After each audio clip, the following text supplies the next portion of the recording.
Hello, it's Sunday, July 5. Today our scripture reading is 1 Samuel chapter 16. I encourage you to read this passage. I've got a link to that chapter in the description of this video. In 1 Samuel 16, we meet David. David is one of the most commonly occurring, most significant Bible characters. And we see here the first story of how God chooses David to be king of God's people.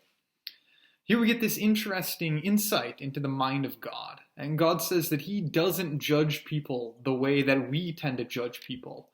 God isn't impressed by height or good looks. He's not impressed by power or intelligence or any of the things, wealth that we might use to judge people.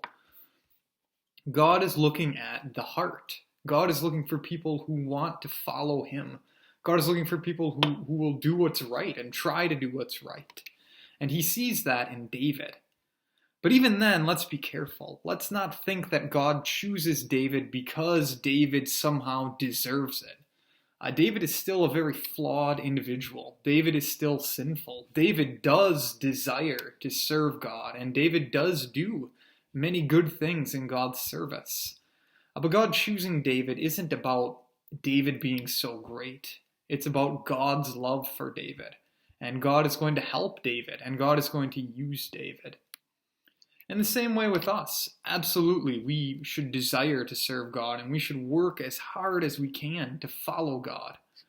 But God doesn't choose us. God doesn't save us because we're good people. God saves us because he loves us. And if we act as good people, it's because God is helping us. God is empowering us to do that. And so today we give thanks for God's love, for God's grace, and for God's willingness to look past the things that other people would use to judge us. That's my thought for today. If you've got thoughts to share, please do so. Thanks again for watching.